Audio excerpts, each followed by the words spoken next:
Hi grade 9s, here is the video for the week 7 day 2 work. So today, unlike in the first day this week, we're also going to be finding rate of change. So we are looking for the ROC from the table and using that to come up with the equation. Now in yesterday's work, we could kind of come up with the equation from the scenario, but in this day's work, we aren't going to have that scenario written. Instead, we're just getting the table and we're going to have to figure out what the scenario would be and also come up with the equation and the initial and ROC from the table. So I want to kind of highlight for you guys here a really important equation, and I'm going to kind of simplify it and color code it here.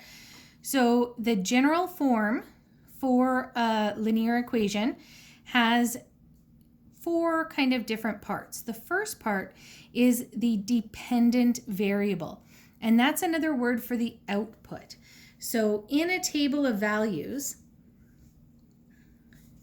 we have an independent variable, which is like our input, and that's always on the left.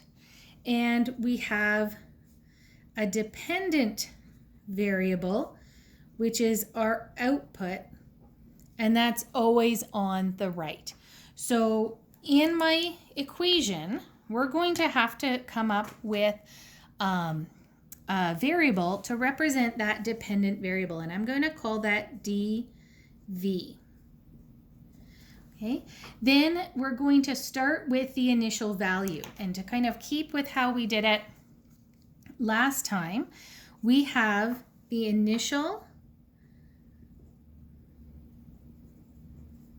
and then we're going to add or subtract. Remember, we talked about the rate of change. So this equation, I'm just kind of highlighting this and looking at each part. So the next one is rate of change, and we often call that ROC. And we're going to multiply that by the independent variable, or the input. That would be what value was on the left-hand column of your table. So we're going to look at this first example here. We have two columns.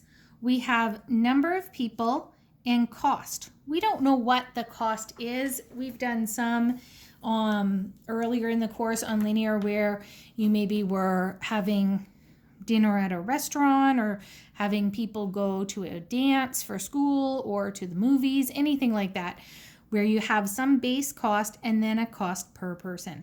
So the first thing that I'm going to highlight is where the independent variable goes and where the dependent variable goes. So my independent variable is always on the left and the dependent variable is always on the right. So my independent variable is number of people and dependent variable there is cost. Now I'm going to look at the rate of change. Remember from yesterday, we looked at how to find the rate of change, and we used that formula, rise over run. I'm going to write that back up at the top here. ROC equals rise over run. Now, I'm going to look at how to calculate those in my table. Remember that the rise was always on the right-hand side of the table. That's my rise. How much is this table going up by each time? From 20 to 22, it goes up by 2. And then on the left-hand side is the run. And from 0 to 5, how much does it go up by? It goes up by 5. So I can use those numbers to calculate the ROC for this situation. So I'm going to use that in this column and say ROC equals rise over run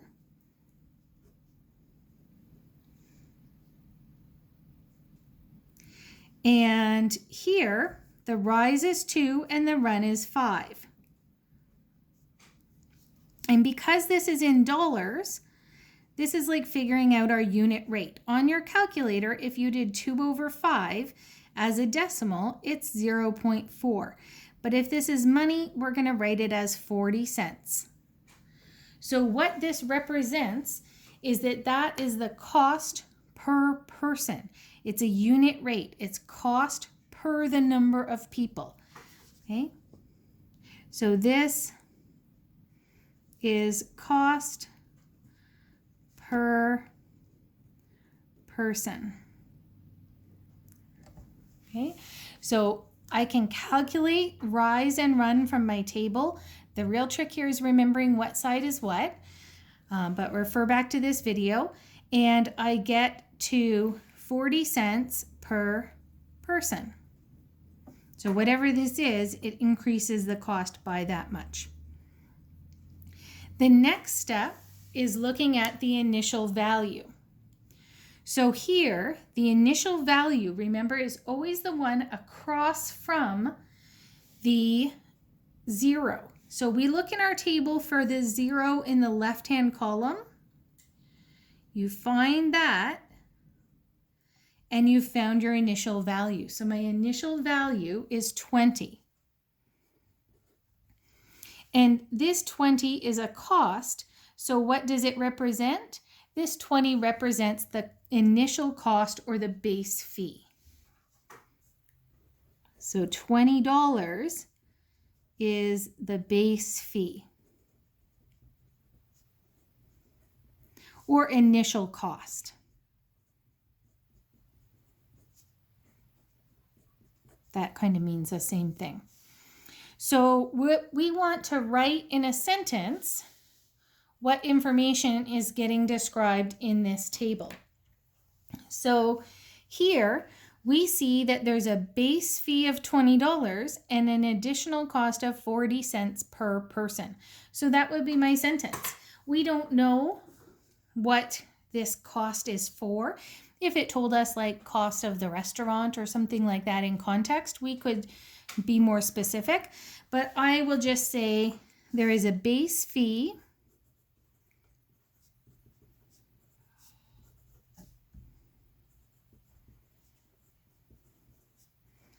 of $20 and 40 cents per person.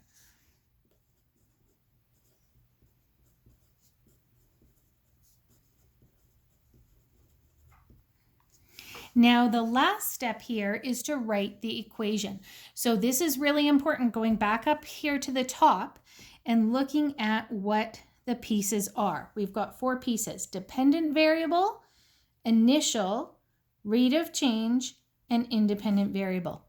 And I know all of those things, so I just have to put it together.